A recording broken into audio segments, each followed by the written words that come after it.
Terima kasih untuk Anda yang masih bergabung bersama dengan kami dan di segmen ini kita akan review bagaimana jalannya perdagangan di sepanjang hari ini. Dan kami ingatkan kembali Anda masih bisa berpartisipasi di telepon interaktif di 021391 di 5201 dan juga ada WhatsApp interaktif kami di 0812 di 1398 di 3749 seperti yang tertera di layar televisi Anda.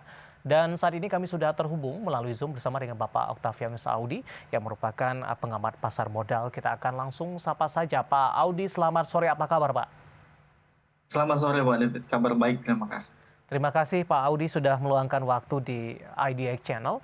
Langsung saja Pak Audi, kita akan review bagaimana pergerakan di harga saham gabungan di sepanjang perdagangan hari ini.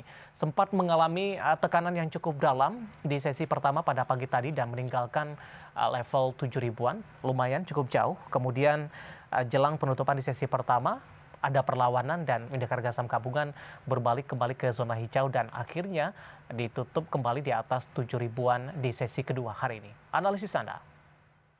Ya, sepanjang sesi satu tertekan dan ini kalau kita lihat memang sejak awal November IHSG ini benar-benar diuji di level 7.000, apakah masih mampu stay atau tidak, dan akhirnya di sesi kedua tadi ditopang dari emiten perbankan caps-nya yang mengalami kenaikan yang cukup signifikan dan memang ini sejalan juga dengan adanya pengumuman dari Bank Indonesia yang menyatakan bahwa suku bunga sesuai dengan ekspektasi dinaikkan ke level 5,25% dan memang ini sudah diperkirakan sebelumnya, direspon positif juga oleh para investor. Ya sebenarnya ini bukan semata-mata hanya untuk mengekor istilahnya ya untuk perilaku dari The Fed, hawkish sifatnya The Fed. Tapi dalam satu sisi kita juga melihat bahwa memang inflasi dalam negeri kita sendiri pun sekarang sudah posisinya di 5,71% dan nilai tukar rupiah hari ini kita pun melemah kembali. Di bulan November ini rupiah kita udah terus melemah, sekarang sudah di level 15.500 sampai dengan di 15.700. Jadi memang ini mau tidak mau memang kita juga harus menyesuaikan dan sebenarnya satu sisi ketika suku bunga itu naik itu dia akan berdampak terhadap emiten-emiten tertentu. Salah satunya itu dari sektor keuangan. Karena sektor keuangan ini sangat sensitif terhadap suku bunga. Jadi artinya ketika suku bunga ini naik, ya otomatis nanti perbankan ini akan ikut menaikkan suku bunga juga. Jadi dalam artian net interest margin yang memang menjadi core bisnisnya dari perbankan ini otomatis juga dapat terdongkrak. Itulah yang membuat kenapa direspon sangat positif dan juga ini larinya adalah ke keuangan. Baik, itu dari sisi fundamental, Pak Audi. Secara teknikal, bagaimana Anda melihat pelemahan dari beberapa perbankan big cap di beberapa perdagangan hari terakhir, Pak? Tadi pun juga di sesi pertama, sebelum mengalami penguatan, masih bergerak di zona merah, seiring juga dengan pelemahan indeks harga saham gabungan di 6.965. Ya, kalau kita lihat teknikalnya untuk IHSG sendiri sebenarnya ini masih kondisi yang was-was dalam arti memang IHSG ini benar-benar sedang menguji di level 7.000 tadi ya dan beberapa hari terakhir ini memang sudah beberapa kali dia uji dan kena di level support. Tapi mungkin yang untuk saat ini ya IHSG itu sebenarnya kondisinya kita masih belum kemana-mana dalam artian kita ini masih sideways dan sama juga dari sisi perbankan.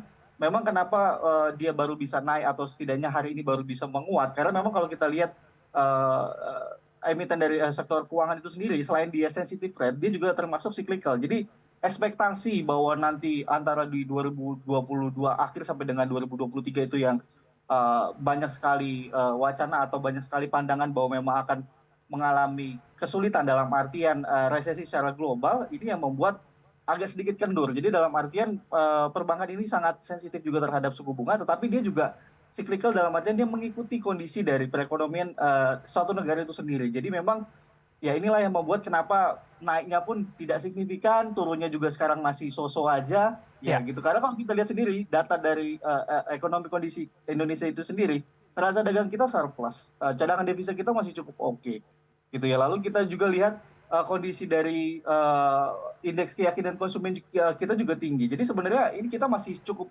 baik, tapi dari sisi globalnya ini yang membuat para investor ini jadi sedikit wait and see dulu untuk sekarang. Baik, pergerakan dari beberapa perbankan big cap hari ini tampaknya tidak seirama Pak Audi. BMRI justru mengalami koreksi di atas 1% di penutupan sesi kedua dan sudah meninggalkan level 10 ribuan. Nah, kita akan coba ulas ini secara satu persatu untuk beberapa perbankan big cap jangka pendek dan jangka menengah terutama untuk akhir tahun kemana arahnya. Saya akan ke BBRI terlebih dahulu Pak Audi, di mana BBRI hari ini mengalami penguatan signifikan jika dibandingkan dengan beberapa perbankan big cap lainnya. 4670 menguat di 3,32%. Untuk esok, jelang libur akhir pekan, kemana arahnya dan juga target sampai dengan akhir tahun? Ya, oke. Untuk BBRI sekarang ini sebenarnya secara teknikal itu dia sedang uji kembali lagi level resisten itu di 4.680 sampai dengan di 4.700. Jadi memang 4.700 ini menjadi resisten yang cukup kuat karena kalau kita lihat ini resisten yang terbentuk sejak Oktober 2022 dan belum tembus lagi sampai dengan saat ini. Jadi memang kita harus melihat dulu apakah BRI ini berhasil breakout 4.700 karena kalau kita lihat memang secara trennya atau kita lihat secara jangka panjangnya BBRI itu targetnya sampai dengan di 4.780 sebenarnya kalau kita bicara secara valuasi. Tapi untuk saat ini on technical kita sebenarnya lihat Ya. dulu apakah nanti dia bisa breakout atau tidak. Dan kalau kemungkinan jika nanti dia breakout targetnya setelah 4780 maka nextnya adalah di 5.400. Sebenarnya masih sangat berpeluang sekali, ditambah lagi kemarin rilis data kuartal Kinerja. ketiganya Ya. surprise betul, jadi memang harusnya masih cukup menarik. Baik, kita bergeser ke perbankan big cap selanjutnya, BMRI. Hari ini justru berbeda arahnya dengan beberapa perbankan big cap lainnya. Sebelumnya BMRI juga sudah mengalami kenaikan signifikan dan untuk pertama kali menembus ke level 10 ribuan. Hari ini 10 ribuan sudah kembali ditinggalkan. Analisis dan rekomendasinya untuk BMRI. Oke, untuk BMRI kemarin sebenarnya itu dia sudah breakdown support jangka menengahnya itu pada saat dia turun ke bawah level 10.000 itu sebenarnya sudah menjadi titik krusial dan akhirnya hari ini melanjutkan lagi koreksi. Dan kalau kita sebenarnya lihat secara valuasi, kalau kita bandingkan dengan BRI dengan Mandiri, sebenarnya yang memiliki peluang atau potensi kenaikan itu masih jauh lebih besar BRI. Karena kalau kita lihat valuasi untuk Mandiri itu sendiri itu sebenarnya posisinya ada di level untuk saat ini adalah di 10.400. Jadi memang tidak terlalu jauh gitu kalau kita bandingkan dengan BRI. Jadi makanya kenapa wajar sekali ada aksi taking profit dan kalau kita lihat memang sudah 2 bulan terakhir ini kenaikannya cukup signifikan. Jadi saya pikir justru malah momentumnya akan Ya. sangat baik ketika terjadi koreksi dulu. Oke, dengan target price terdekat di berapa BMRI? Ya, kalau dia berhasil rebound, target terdekatnya dia kemungkinan besar sampai lagi di 10.350. Cuma untuk level supportnya yang perlu diperhatikan, jika memang masih koreksi lagi, itu level support saat ini adalah di 9.700. Baik, bergeser ke BBCA Pak, di 8725 menguat di 1,45%, support dan resistennya Pak Audi.